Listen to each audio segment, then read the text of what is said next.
30 dias de férias é uma coisa muito legal, né? Muito boa tarde, eu sou o William Travasso, estamos voltando aí depois desse descanso. E é muito bom você sair, né, do momento que você está, até para poder enxergar outras coisas. Eu aproveitei as minhas férias para passear pelo Brasil. Rodei por alguns estados, fui no Sul, rodei no Rio, São Paulo. E aí eu aproveitei para ver de perto algumas coisas que eu estava ouvindo. E, infelizmente, eu encontrei uma realidade muito triste. Hoje, os senhores têm uma ideia?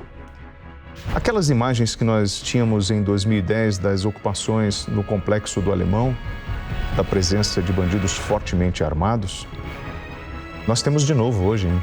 12 anos depois. O complexo está tomado. Sim. As favelas do Rio estão tomadas por traficantes, narcotraficantes. Não é nenhuma novidade para a gente. Mas uma coisa é você falar, a outra é você circular pelo local. É claro que você acaba conversando com um monte de gente. Essa semana, para vocês terem uma ideia, eu recebi uma informação de como o crime organizado vem atualizando o seu armamento. É algo impressionante. Eu vou mostrar para os senhores as imagens que eu recebi da Zona Oeste do Rio de Janeiro. Comunidade do Sapo, Bangu, Senador Camará. Olha essa imagem aí que eu vou mostrar para vocês. São os fuzis que chegaram para a Tropa do Sapo. Um armamento novo, armamento de guerra, que hoje está ali, garantindo a segurança das comunidades. E o pior, essa fonte que mandou essa imagem falou o seguinte: William, eles estão publicando nas redes sociais do crime. A Boca de Fumo tem um perfil na internet e divulgam e ostentam a chegada dos novos armamentos. É a Tropa do Sapo, a Tropa do Sapão da Zona Oeste do Rio de Janeiro. Nós tivemos um agente da Polícia Rodoviária Federal que foi morto por criminosos após tentativa de assalto na Zona Oeste do Rio. O Bruno Vazan Nunes, dos 41 anos, foi baleado e caiu do viaduto da Transolímpica. Eu passei por lá, passei a noite, inclusive de madrugada. No vídeo, 2 carros pararam na via e aí começa uma perseguição a pé. Na sequência, o policial cai do viaduto e os suspeitos correm, entram de volta no veículo e fogem. Essa ação ela durou cerca de 20 segundos. De acordo com a Polícia Militar, o agente reagiu ao ataque e chegou a trocar tiros com os bandidos na via expressa, mas acabou atingido nas costas. Minutos após o crime, uma outra gravação divulgada nas redes sociais mostra o momento em que esses mesmos criminosos entram na comunidade da Vila Kennedy. Sabe aonde, gente? Em Bangu. Atiraram e atingiram um carro de um morador. O caso do agente da PRF baleado é investigado pelo Núcleo de Investigação de Morte de Agente de Segurança da Delegacia de Homicídios da capital. A Polícia Civil agora busca identificar e prender os envolvidos na morte do policial com recompensa de R$5 mil. E segundo a PRF, o Bruno Vazan ingressou na instituição em 2004. Ele deixa esposa e 2 filhos. Olha como é que as coisas vão se encaixando. A imagem que eu recebi essa semana da Tropa do Sapo, lá de Bangu, Senador Camará, com um armamento novo. O agente, que os senhores estão vendo, que foi morto na Transolímpica. Os bandidos seguem para Senador Camará, para a Zona Oeste do Rio de Janeiro. Se escondem naquela região, que hoje é ocupada por narcotraficantes. Quando eu comecei a pesquisar, inclusive sobre a comunidade do Sapo, eu encontrei uma outra comunidade do Sapo que é na Baixada Fluminense. E, para minha surpresa, eu recebi imagens da Tropa do Urso. Nós já falamos desse cidadão aqui. Esse cara tá pesado na Baixada Fluminense, na área onde ele atua. e ele está cada vez mais se fortalecendo. Dá uma olhada na imagem da invasão da tropa do Urso. Aumenta aí, ó. Olha o armamento que está na mão do cara. O senhor das armas, ele está abastecendo o mercado do Rio de Janeiro com um armamento potente, novo, que há muito tempo eu não vejo. Isso pode ser em função do poder financeiro das organizações criminosas e do aumento da disputa de território, o que é uma grande apreensão. E para não pensar que isso é papo furado, nós tivemos a Polícia Civil e a Polícia Rodoviária Federal que apreenderam 14 pistolas. Prenderam, inclusive, a dupla responsável por tráfico de armas para o Rio de Janeiro. Quais são as pistolas? Não dá para dizer que essa dupla é a mesma dupla do armamento que chegou para o Sapo, que chegou para o Urso, que está tirando a vida de agente no meio da pista. Porque eles estão rodando de fuzil na pista, irmão. Eles estão indo para a praia de fuzil.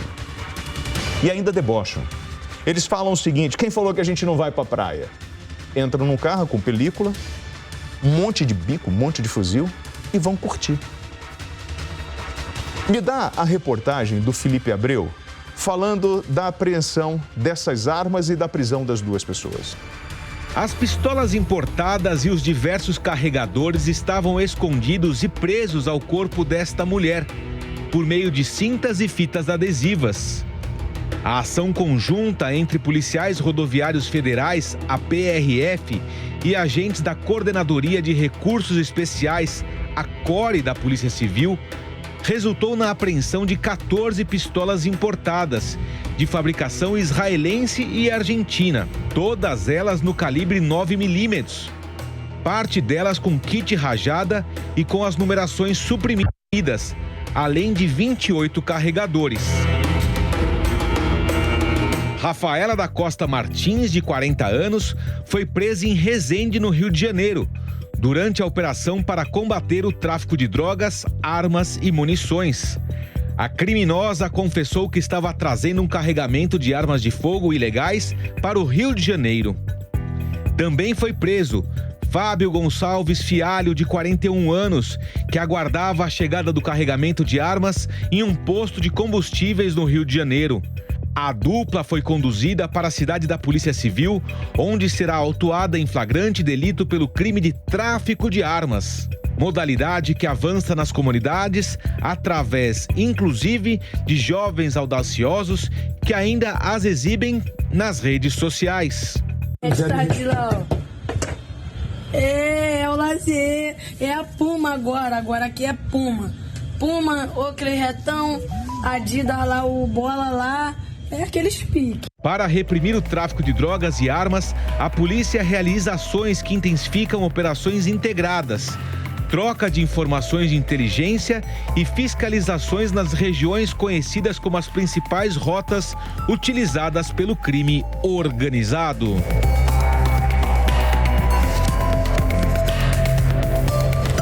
Puma, Sapão, Urso, o vulgo dessa galera. A pistola, ela é uma arma semiautomática. O kit rajada transforma ela numa metralhadora. É uma pecinha pequenininha que você encaixa no armamento e ela dá um poder de fogo maior a essa pistola. Nós estamos enfrentando uma grande dificuldade para conter a entrada dos armamentos. O trabalho é muito árduo. Nós convidamos hoje para falar do tráfico de armas nas áreas dominadas pelo crime, para falar da ação dessas quadrilhas que hoje ostentam esse armamento novo. Eu converso agora, direto da Delegacia de Repressão às Ações Criminosas e Organizadas e Inquéritos Especiais, a DRACO. Eu dou o meu boa noite, o meu boa tarde especial para a delegada assistente do Rio de Janeiro, doutora Tayane Moraes. Tayane, muito boa tarde. Eu fiquei impressionado, porque eu fiquei quase 2 semanas no Rio de Janeiro, conversando com velhos amigos. E imaginar que nós tínhamos em 2010 o início de uma mudança de comportamento de repressão ao crime organizado e hoje parece que nós voltamos à estaca zero. Complexo do Alemão, a região do Cruzeiro, da Grota, onde você tem a grande concentração dos líderes do Comando Vermelho, onde você tem as comunidades de Camará, Bangu, com os narcotraficantes, com os milicianos, a Baixada Fluminense, áreas que eram tranquilas e hoje estão intransitáveis. E voltamos a ter o problema dos marginais com um armamento novo, circulando pelas ruas e oferecendo risco à sociedade. Qual é o nosso maior desafio para enfrentar o crime organizado no Rio de Janeiro? Muito boa tarde, obrigada pelo convite. É sempre uma honra estar aqui com vocês, estão comprometidos, né, com a informação de qualidade técnica elevada, acima de tudo. O nosso desafio é sempre constante, porque a polícia, ela sempre atua, né, num sistema de reação, num sistema de repressão. Então, algo já aconteceu e a gente entra no momento imediatamente após. Isso, por si só, já traz para a gente, no quesito temporal, a desvantagem de quem investiga. Então, você só pode investigar o que aconteceu. Mas isso acontece ao redor do mundo. Agora, o problema do cenário brasileiro específico não é esse. É a legislação, que ela ainda pertence à década de 40 do século passado, a legislação específica de alguns tipos de criminalidade organizada, embora tenha sido editada já no começo dos anos 2000 ou no final dos anos 90 do século passado, ela ainda carrega uma lógica que é muito retrógrada no que toca à investigação, à repressão criminal para o crime organizado. O que a gente percebe ao redor do mundo é que o sistema de justiça penal, ele tende a tratar diferente a criminalidade organizada da criminalidade do cidadão normal, que muitas vezes sim pode vir a ser até própria vítima de um sistema social falido por falta de oportunidades. Mas esse discurso que o brasileiro, né, o operador do direito no Brasil abraça com unhas e dentes, ele não é um discurso que serve para toda a criminalidade. A criminalidade organizada, ela é diferente e ela merece um tratamento diferenciado da forma legislativa. Até porque nós, na polícia, as instituições ministeriais, as instituições da justiça em sede estadual, em sede federal, elas todas atuam com base na lei. Então, se a lei ela é uma legislação ultrapassada, retrógrada, que não conforma a realidade social, ela acaba trazendo prejuízos para quem está na ponta atuando, né? Nós Sim. E as outras instituições de repressão, como também a própria sociedade, que é o nosso maior objetivo, é reverter um bom trabalho para a sociedade. Doutora, a minha percepção, ela está errada quando eu falo sobre esse armamento novo que está chegando ao Rio de Janeiro, porque a percepção que eu tive é de que, assim, está chegando um novo lote de armas, são armas novas. Nós mostramos, por exemplo, na apreensão do sapo que foi para senador Camará, Bangu, e os bandidos ostentando isso, é um armamento, carregador em carrossel, armas novas. Isso é real? Ou seja, o bandido do Rio de Janeiro, ele reciclou o seu armamento? Nós mostramos a chegada, por exemplo, das 14 pistolas que foram interceptadas. Mas esse fluxo, ele está constante? O bandido do Rio de Janeiro hoje está renovando o seu poderio bélico? Claramente, claramente. Cada período de tempo que passa, a gente percebe que eles atualizam realmente, né, o tipo de confronto que você acaba encontrando ali em áreas tomadas por organizações criminosas, seja de tráfico de drogas ou de outro tipo de criminalidade. E o que acontece também, eu acho que um fator que a gente nunca pode deixar de pontuar para não deixar de conscientizar realmente a população, até porque os poderes, né, os poderes legislativo, executivo, judiciário, eles devem sempre trabalhar em prol de algo bom para a sociedade. Houve, no auge da pandemia, uma proibição para que se ocorressem operações policiais em comunidades, com base no argumento da questão da pandemia e do isolamento social. Só que também naquela época a gente verificou, os setores de inteligência das polícias verificaram e informaram ainda em sede do julgamento dessa fatídica ADPF que bailes funks, festividades estavam ocorrendo normalmente, ou seja, o cidadão que é menos favorecido financeiramente e mora em comunidade tinha um comportamento de isolamento social. Agora, os bandidos daquela mesma comunidade desconheciam por completo a questão do isolamento social. Então, é o que a gente sempre fala, o tratamento não pode nunca ser míope, você querer homogeneizar um ambiente onde você tem milhares de pessoas residindo. O que aconteceu, grosso modo? Esses bandidos, cada um a seu turno, cada um na sua frente de atuação, foi incrementando a sua atividade criminosa. Por quê? O que aconteceu juridicamente falando, né, vamos traduzir do juridiquês para o português claro, foi que determinadas áreas do estado do Rio de Janeiro são proibidas para que a polícia faça a operação. Então, quando você não controla um problema que já é grande, sim, esse problema fica descontrolado. Então, a situação agora, meu Deus, está descontrolado. Mas espera aí, a polícia estava o tempo inteiro da pandemia trabalhando e fazendo o seu munus. Mas ordem judicial, existe uma máxima, não se discute, se cumpre. Ela vem sendo cumprida, mas a fatura dessa conta vai chegar. E quem vai pagar? É o cidadão de bem que mora lá dentro e que, infelizmente, tem que ficar sob as regras do bandido que toma o território para si, e vidas inocentes. E aqui eu incluo vidas policiais também, porque depois de grande crescimento, grande armamento, desenvolvimento de tanta coisa nessa seara, a gente não vai ter como chegar de uma forma onde a gente consiga o domínio do território sem possíveis efeitos colaterais. E aí vem de novo aquele discurso de sempre, né? Então, assim, a questão é, deixou-se muito blindado e blindou-se bandidos. A verdade é que não foi blindada a sociedade empobrecida, que é carente de outras frentes do Estado que não a polícia. Não se blindou essa população.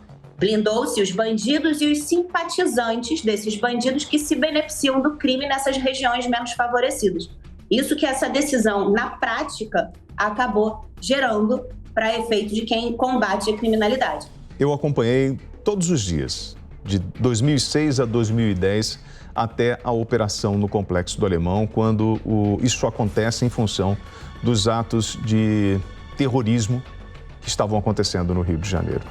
A partir dali, a percepção que eu tinha, e eu estive dentro da Cidade de Deus, no Alemão, em outras comunidades, que nós tínhamos a presença do Estado. Hoje, quando eu volto, 12 anos depois, a circular pelas comunidades ou pelo entorno da comunidade, conversando com os moradores, eles me dizem que nós gastamos tempo, dinheiro e que não valeu de nada. E que durante a pandemia, como a senhora mesmo falou, esses bandidos se organizaram como organização criminosa, investiram em armamento, em controle do território, surgiram novos grupos, novas lideranças que disputam esse território. E esse nosso bate-papo, doutora Tayane, serve para um alerta para a sociedade, porque, como a senhora disse, não vai ser fácil retomar o território ocupado pelo crime organizado, seja no Rio de Janeiro, em São Paulo ou em qualquer outro estado. E eu lembro de várias... Eu não vou lembrar o nome, mas eu lembro dos personagens, das crianças que foram mortas nos confrontos, do trabalhador que foi morto porque foi confundido com uma furadeira trabalhando na sua casa e tomou um tiro. Eu lembro dos policiais que foram mortos e das homenagens que foram feitas a esses policiais na Sulacap, lá no Jardim da Saudade, que é o cemitério onde esses policiais são enterrados, e de todo o sofrimento que nós enfrentamos. Que a gente tenha a maturidade necessária para mudar a legislação e que a gente consiga usar a informação de forma inteligente para neutralizar a ação desses grupos organizados no país inteiro. Queria agradecer à delegada ela que é do Rio de Janeiro, da Draco, a doutora Tayane Moraes. Tayane, obrigado pela gentileza do bate-papo aqui na Jovem Pan News. Uma boa tarde para a senhora. Obrigada a vocês. Boa tarde, igualmente. E olha, eu não vou esbravejar. Eu não vou ficar aqui gastando energia. Eu vou começar a mostrar para vocês o que está acontecendo. Eu nunca fiz acordo com vagabundo. É eles lá, eu cá. E também não sou um cara de esculachar. Mas a gente precisa mostrar o que está acontecendo. Até para a turma entender, e quando eu falo a turma lá de Brasília entender, todos os poderes, tá? Os senhores precisam entender o que nós estamos vivendo nas comunidades carentes. Eu espero que a gente não perca, que a gente não tenha que noticiar aqui a morte de crianças, mulheres ou trabalhadores em função de operações policiais. Mas, infelizmente, para retomar o território, irmão, vai rolar muito suor, muito trabalho. Nós enxugamos gelo. Vai ser difícil. Não vai ser fácil. Pode anotar isso aí. Anota o dia de hoje. E anota o que eu estou falando. Eu não jogo conversa fora. Polícia de Minas Gerais procura mulher suspeita de roubar cerca de R$1 milhão em joias e objetos de apartamento. E de acordo com a polícia, essa criminosa conhece os modus operandi. Ela sabe da rotina do condomínio e por isso conseguiu passar despercebida pela portaria do prédio. Vamos acompanhar em destaque. Imagens de câmeras de segurança mostram a criminosa já dentro do condomínio, de óculos escuros e segurando a bolsa e o celular. Ela foi liberada por seguranças que a confundiram com uma moradora.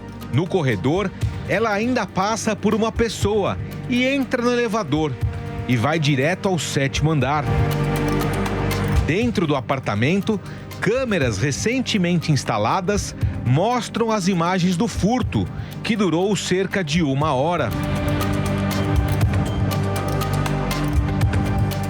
Nesta imagem, a mulher está aparentemente maquiada, bem vestida e com luvas para não deixar rastros das digitais. O dono do apartamento não estava em casa. Ela arrombou a porta, revirou o local e furtou joias, bolsas e outros objetos. Um prejuízo estimado em R$1 milhão. É isso mesmo, R$1 milhão.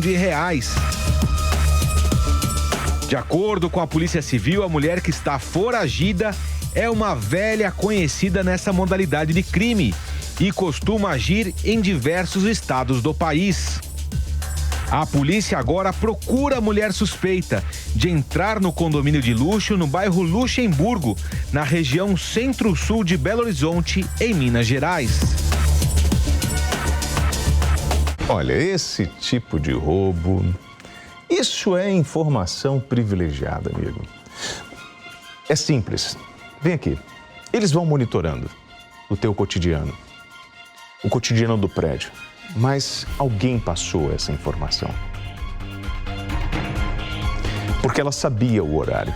E esse tipo de crime é muito comum. Aqui em São Paulo, em 2018, se me falha a minha boa memória, não, um pouquinho antes, 16, 17, nós tínhamos uma onda, uma garotada. De vez em quando surge, eles entram justamente no momento que a pessoa não está. Mas a gente está falando de um roubo de R$1 milhão. Essa senhora está sendo investigada. Se você tem alguma informação que possa chegar ao paradeiro dessa senhora que aparece aí, 931 17 0620. É o WhatsApp da PAN, tá na tela. É o seu canal de comunicação direto comigo e com a Jovem Pan. Eu sou William Travassos, você me acha na rede social, pode me chamar aí no meu Instagram, manda uma mensagem no privado, só eu tenho acesso, @WTravassos. A investigação, ela hoje está sob a tutela da 2ª Delegacia Especializada em Investigação e Repressão ao Furto e Roubo de Minas Gerais. E eu estou agora com o doutor Gustavo Barleta. Gustavo, muito boa tarde. Obrigado por atender a Jovem Pan. Boa tarde, boa noite.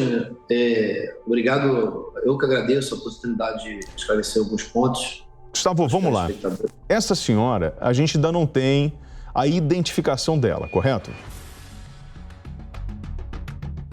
William, as investigações elas avançaram e já conseguimos sim qualificar essa pessoa. Né? Ela já é uma criminosa agora identificada. Ótimo. Então, o senhor pode antecipar o nome dela para a gente? Não, como as investigações ainda estão em andamento, seria comprometedor adiantar o nome, porque ainda existem outras pessoas ainda não identificadas, mas ela já está qualificada. Boa. E aí o senhor chegou onde eu queria. Porque quando eu comecei a falar aqui, eu não sei se o senhor conseguiu ouvir aí, se o senhor estava com retorno, a informação geralmente é privilegiada. Vem a informação, às vezes, de um vizinho, não estou pré-julgando ninguém, não estou condenando ninguém, mas fato é que alguém, seja um prestador de serviço, seja um morador ou um frequentador do condomínio, passou a informação que naquele apartamento X tinha uma certa quantia e que essa quantia e que as pessoas daquele apartamento, elas tinham uma rotina, porque esta senhora, ela agiu justamente nesta janela que se abriu quando não tinha ninguém dentro do condomínio. O senhor está falando aí de quantas pessoas nesta quadrilha? A princípio, temos certeza de que ela foi ajudada, né? Existe a participação de pelo menos mais 3 pessoas, tá? Acreditamos que sejam mais 3 homens, tá? Indivíduos de sexo masculino. Tá. Doutor, nós tivemos aqui em São Paulo, em alguns momentos, o ataque contra famílias de coreanos, alguns empresários. Isso em 2010 era muito comum, você ter a informação de algumas pessoas guardavam joias, dinheiro em casa, e isso acabou chamando a atenção dessas quadrilhas. Neste caso, o que é que o senhor pode antecipar para a gente da vítima?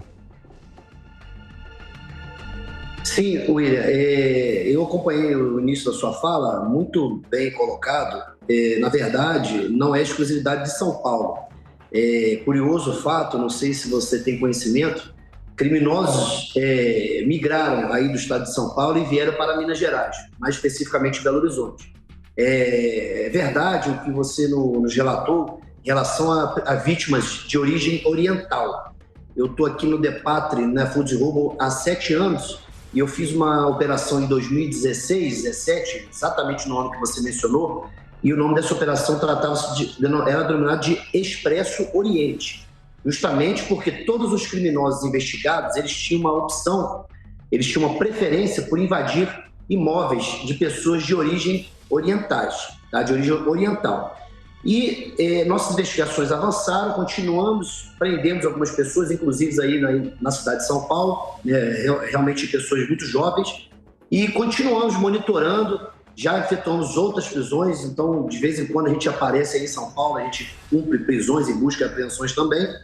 E eles migraram a partir do momento que as pessoas de origem oriental perceberam que estavam sendo alvos desses criminosos, eles pararam de ter uma quantia elevada de dinheiro dentro da sua casa. E aí, a partir de então, esses criminosos migraram para outros tipos de vítimas. Então, na verdade, agora eles estão atacando realmente vítimas que têm um poder econômico que eles acreditam elevado, tá? Como não é diferente nesse caso. Trata-se de uma pessoa de um poder aquisitivo muito alto, uma pessoa de uma classe social alta aqui da cidade de Belo Horizonte, do estado de Minas Gerais, e como você realmente colocou, essa mulher tinha uma informação privilegiada de que essas pessoas não estariam na sua residência e conseguiram, então, realizar esse furto qualificado pelo arrombamento, onde foram subtraídos aí, conforme você falou, quase aí, né, a cifra de R$1 milhão. Então, Gustavo, o senhor falou num ponto muito importante que é essa coisa do bandido mudar o CEP de atuação. Então, por exemplo, ele é de São Paulo, mas ele é cooptado a trabalhar em Minas Gerais, em BH. Ou ele é de BH e vai fazer um serviço no Rio de Janeiro. Então, as quadrilhas vão criando mecanismos justamente para dificultar a identificação daqueles que estão na atuação do crime. Essa mulher é de Belo Horizonte? Não, ela é uma pessoa oriunda do estado de São Paulo também, não é mineira. E acreditando que os demais também são criminosos do estado aí, nosso vizinho aí, São Paulo. Então eu queria contar com a audiência da Jovem Pan. Essa senhora está sendo procurada, apontada como responsável pelo furto de quase 1 milhão em joias, em dinheiro de um apartamento em Belo Horizonte. Se você tem qualquer informação que possa levar ao paradeiro dessa senhora, por favor, ligue agora para o 190, que é o telefone da Polícia Militar. Ligue para o 190 e fala, eu vi no programa Flagrante com o William Travassos, o Dr. Gustavo, uma senhora que está sendo procurada por ter cometido um crime em Belo Horizonte. É claro que ela vai ter todo o direito de se explicar, mas ela hoje está sendo procurada. Se você tem alguma informação do paradeiro dessa senhora, 190, ligue agora. Doutor Gustavo, obrigado pela gentileza, estamos abrindo espaço para que essa pessoa seja identificada, vai ter o direito de se defender, mas para que seja responsabilizada pelos seus atos. Obrigado pela gentileza do bate-papo.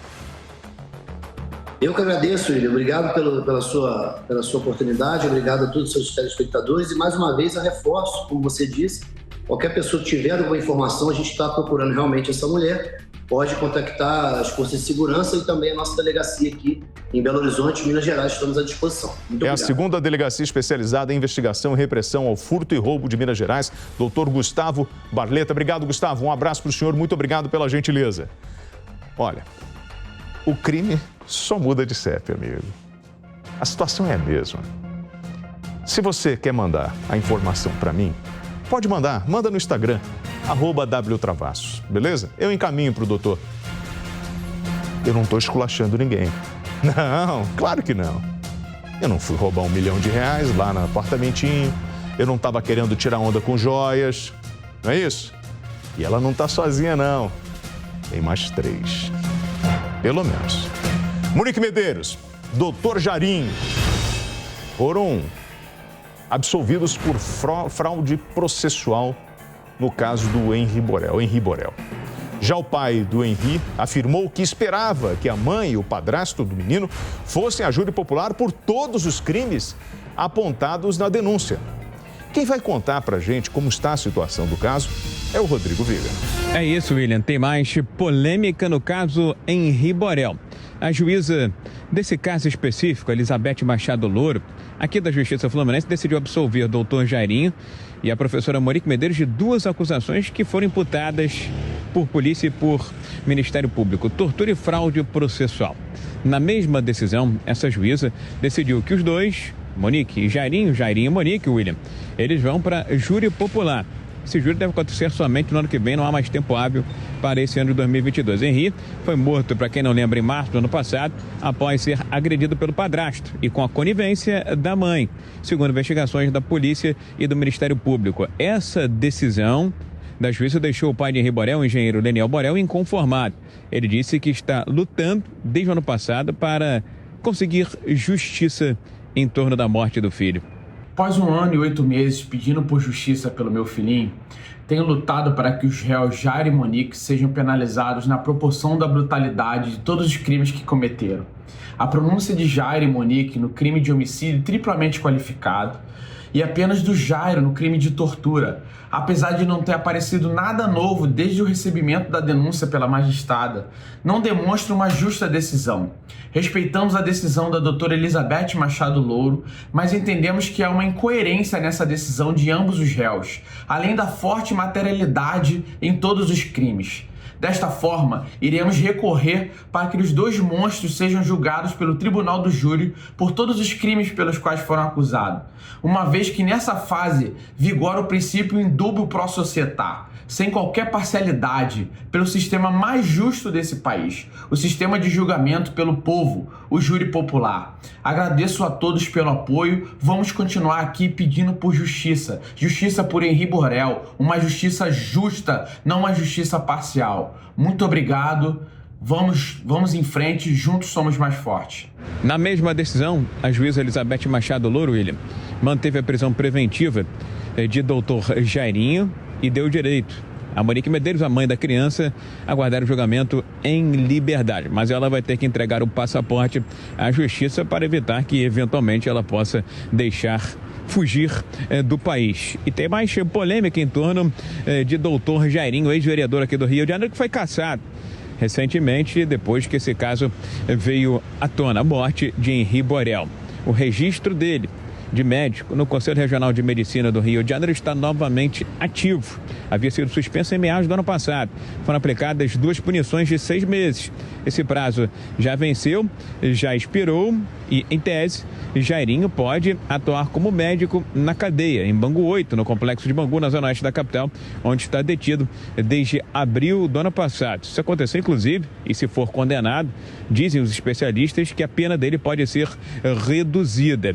Lembrando que, em paralelo, existe um processo disciplinar sendo conduzido pelo CREMERG, pelo Conselho Regional de Medicina do Rio de Janeiro, que, no limite, pode culminar com a cassação do registro de médico de doutor Jairinho. William. Obrigado, Viga. Mas fato é que o doutor Jairinho e a Monique Medeiros vão a júri popular. Ponto. Ponto. Só que tem uma diferença. Por que a Monique está em casa e por que o Jairinho está preso? Tem uma diferença importante nesse caso. Eu pedi para fazer contato com o advogado da Monique Medeiros, Tiago Minager. Doutor Tiago Minager, William Travassos falando, o senhor me ouve bem? Olá, William, tudo bem? Tranquilo. Muito boa noite, obrigado por o senhor ter atendido a Jovem Pan News. Doutor, o senhor pode explicar para a gente? A sua cliente vai a júri popular com o ex-companheiro dela, o doutor Jairinho, pela morte do Henri Borel. Qual é a diferença nesse processo entre Jairinho e Monique Medeiros? William, eu que agradeço o convite. O convite seu para mim é uma ordem. Sempre estarei aqui após para poder falar contigo com a Jovem Pan. Bom, a principal diferença entre o tratamento dado a Monique e o tratamento dado ao réu Jairinho é justamente a conduta que cada um praticou. O Jairinho é acusado de ter matado o Henri.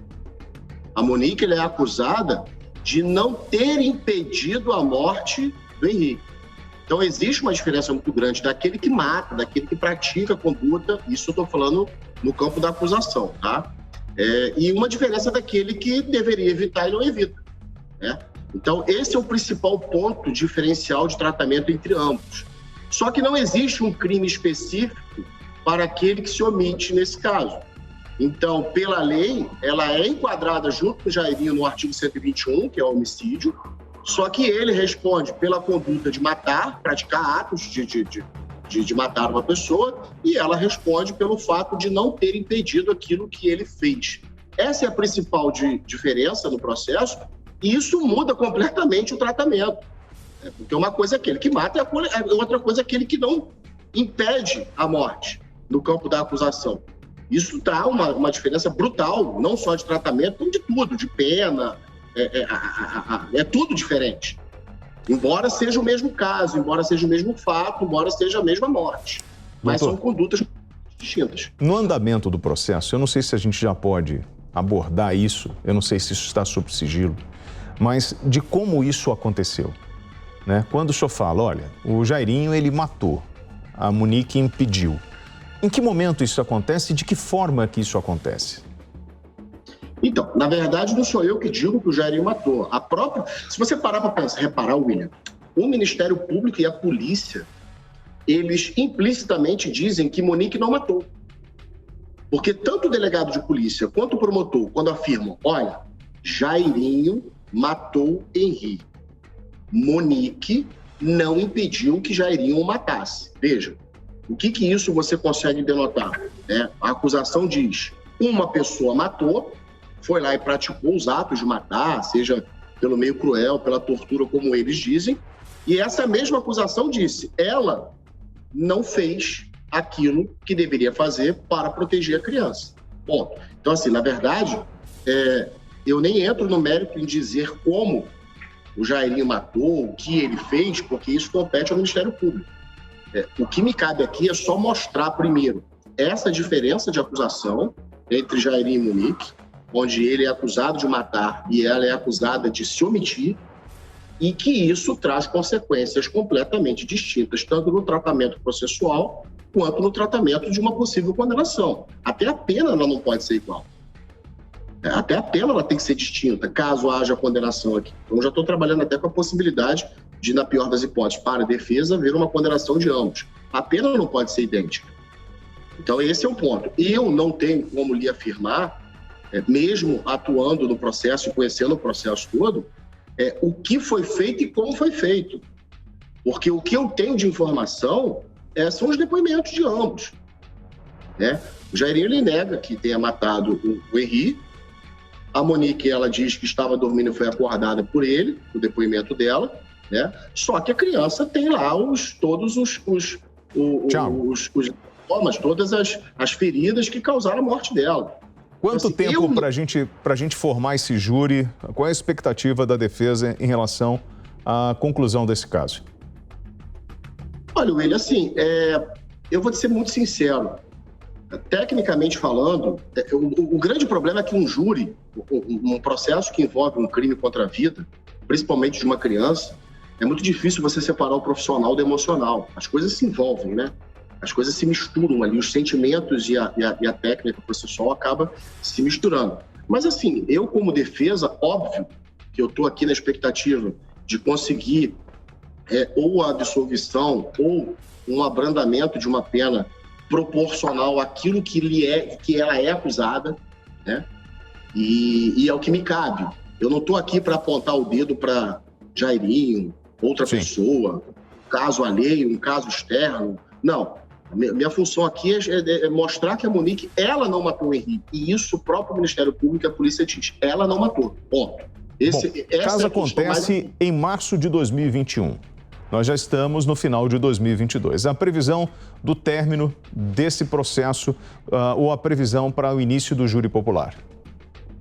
Se o William agora veio essa decisão de pronúncia, certamente serão interpostos recursos, né? Eu, particularmente, vou interpor um recurso. O próprio promotor, salvo engano, eu li na imprensa que ele se manifestou no sentido também de recorrer por conta das absolvições que a gente alcançou na defesa da Monique com relação às acusações de tortura.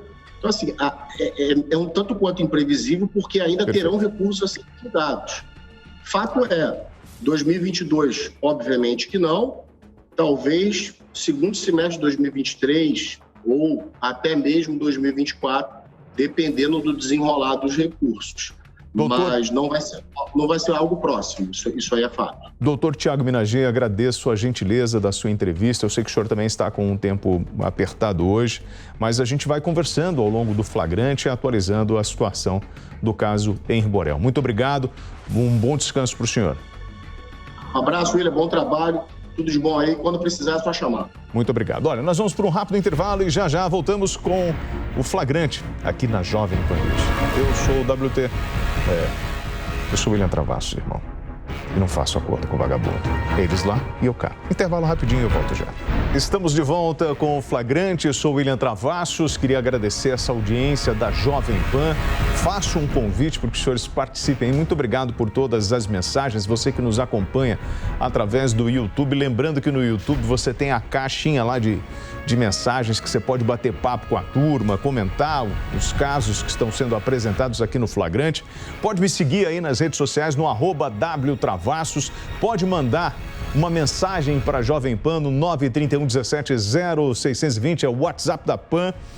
E essa semana a gente recebeu aqui na nossa produção a história da Maria Vitória. Maria Vitória é uma jovem de 20 anos, ela foi brutalmente espancada pelo namorado, isso no interior de Alagoas. Essa menina aí, 20 anos, gente, recebeu alta médica após 12 dias internada numa unidade de terapia intensiva. Ela estava lá no Hospital Geral do Estado, o HGE de Alagoas, em Maceió. Essa jovem, ela está viva por um milagre.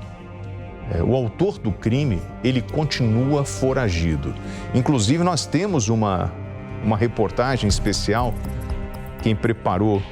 quem é que preparou foi o Carlos, foi a Elisângela? Foi a carreira? Mas a gente tem a foto dele aí já? Então coloca a foto dele, é o Carlos Rondinelli, é isso?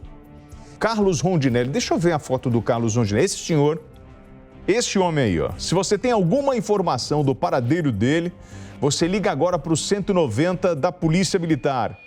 Ele seria o autor dessa agressão, que deixou a menina 12 dias internada. A Elisângela Carreira conta pra gente. As marcas do espancamento estão pela casa onde o crime aconteceu. Maria Vitória Vieira dos Santos, de 20 anos, foi espancada pelo namorado após uma discussão durante um show de forró. De acordo com a família, Carlos Rondinelli Borges Lopes, de 32 anos, com frieza e muita brutalidade, tentou matar a jovem. Ele bateu muito nela, muito morri. Não foi maneiro, não. Foi pesado, o bicho é um monstro. Um buraco na parede do quarto dela, do quarto. Me batendo, todo que ele estava por trás da porta do quarto.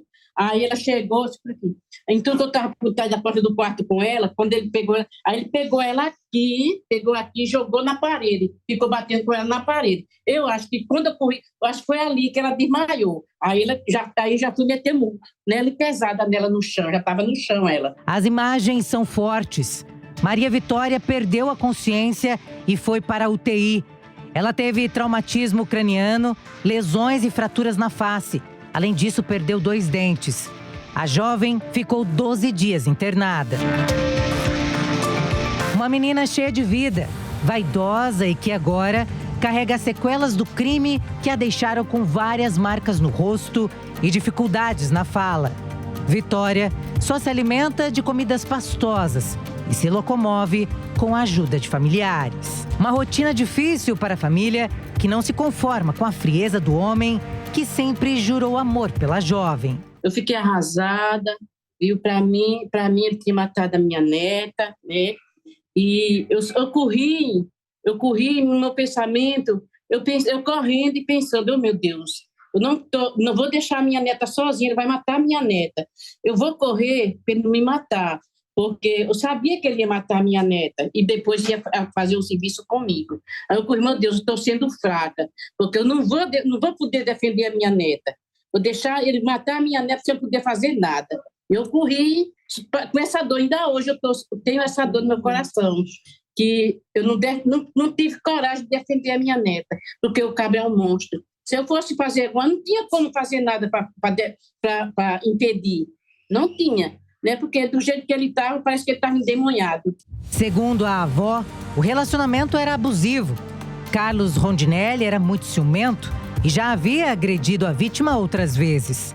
Chegava com roncha nos braços, chegava com roncha aqui, chegava relado, cheio de reladura por aqui, nos ombros, por aqui. Tudo isso aconteceu. A gente dava conselho, minhas filhas, meus filhos, caía em cima dela, dava conselho. Eu falei até para ela, Vitória, deixa aquele homem, que aquele homem vai te matar. Sempre eu falei para ela, que aquele homem vai te matar. Eu falei para ela, Vitória, eu vejo, eu sinto nos olhos daquele homem que ele vai te fazer um mal a tu. Eu sempre dizia para ela, não dizia não? Dizia. Sempre eu dizia isso para ela, que ele ia fazer, que ele tinha um mal para fazer a ela. Sempre eu dizia para ela, e ela nunca escutou. A justiça decretou a prisão de Carlos Rondinelli, que continua foragido. Agora ela está em cima de uma cama, só Jesus, só Deus que vai dar a saúde dela e a vida, já deu a vida, Deus já deu a vida dela, né? Graças a Deus. Agora a saúde para voltar ao normal. E a gente quer ele preso, porque aquilo é um monstro, viu? Aquele homem é um perigo para a cidade. Dona Maria José Mazé, avó da Vitória. Elas estão comigo aqui? Posso falar com elas? Dona Maria José, William Travassos falando. Obrigado pela gentileza da senhora atender a Jovem Pan News. Eu estava ouvindo a senhora falar, né? A gente pode até sentir, né, como pai, como avô, como mãe ou como avó, que algo pode acontecer. mas os nossos filhos acabam vivendo a vida. A gente é que não fica imaginando que uma pessoa vai ter a coragem de fazer o que esse homem fez. A gente perdeu a comunicação com eles? Então, pode colocar na tela, por favor. Dona Mazé. A Dona Mazé está aí? Dona Mazé, minha amiga, como é que você descobriu, o que chamou a sua atenção para o comportamento dele? Como é o comportamento dele? O comportamento dele era muito bruto com ela. Ela só chegava atrás dela gritando aqueles gritos, fazendo barraco na porta da minha casa. Eu nunca quis que ele entrasse na minha casa, porque eu sempre dizia para ele é muito barraqueiro. Eu não quero ele na minha porta. Sempre eu falava para ela. Eu tô vendo. Ela não escutava. Minha amiga, agora a gente tem que comemorar que a tua neta está em casa, que a Vitória está aí. Vitória, como é que você está? Você está bem, Vitória? Estou bem. Tá bem? Esse caso, a gente está trazendo vocês aqui hoje na Jovem Pan News justamente para a gente poder trazer a imagem desse senhor que é o responsável pelas agressões, para que ele possa ser responsabilizado pelo que ele fez com você, Vitória, o que ele fez com a sua neta, Dona Maria José. Porque isso que esse homem fez vem se repetindo, né, em outras famílias. Essas tentativas de feminicídio, esses homens que acham que podem dominar a vida de uma mulher, e a gente não pode admitir esse tipo de coisa. Eu fiz muita questão de colocar a senhora no ar para dizer o seguinte: acredite que esse senhor vai ser responsabilizado. Quero dizer para você, Vitória, que a resposta que o Estado vai dar para esse homem é a mais dura possível para que ele seja responsabilizado pelo que fez por você. Você não merecia isso. A sua família não merecia esse tipo de postura.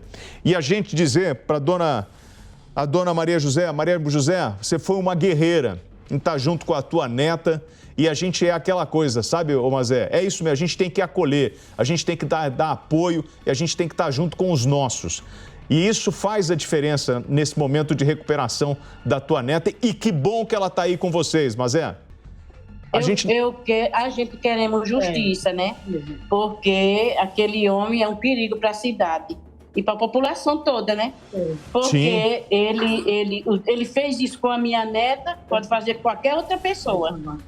Está em cima de uma cama, se virando andando com as minhas filhas, a gente carregando ela, andando com ela, ensinando bem ela a andar, porque ela está só uma criança.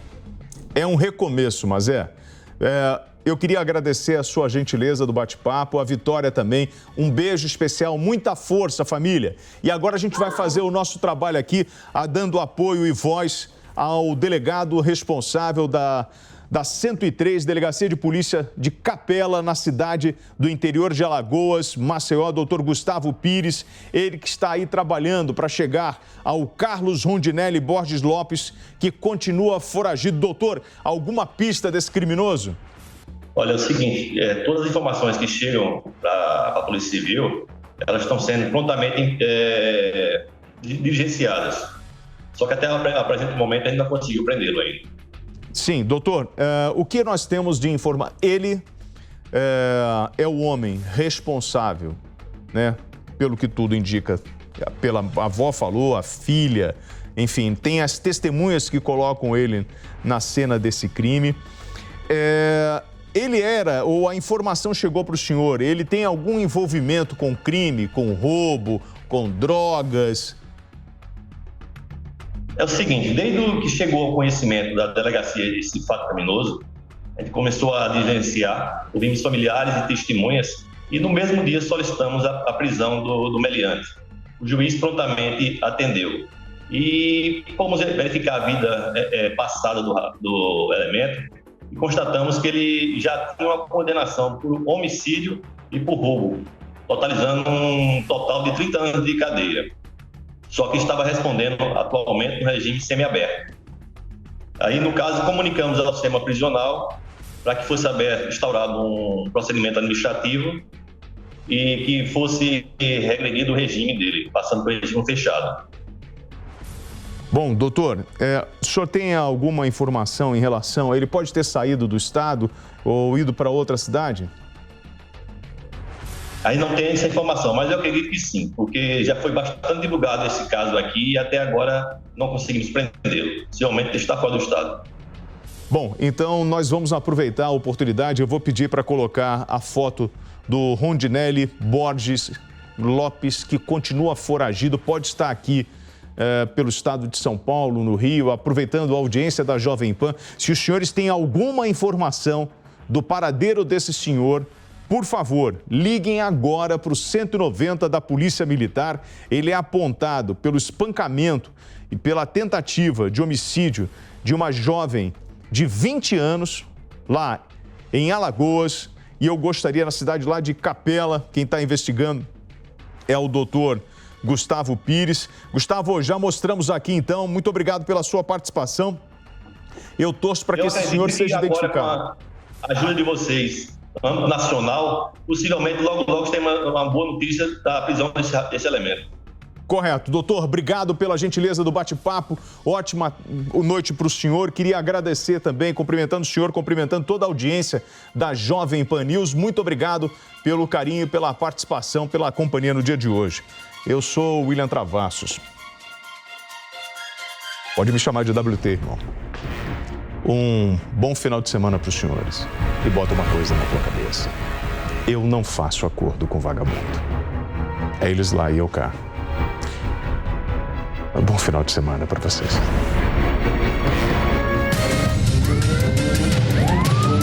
Flagrante.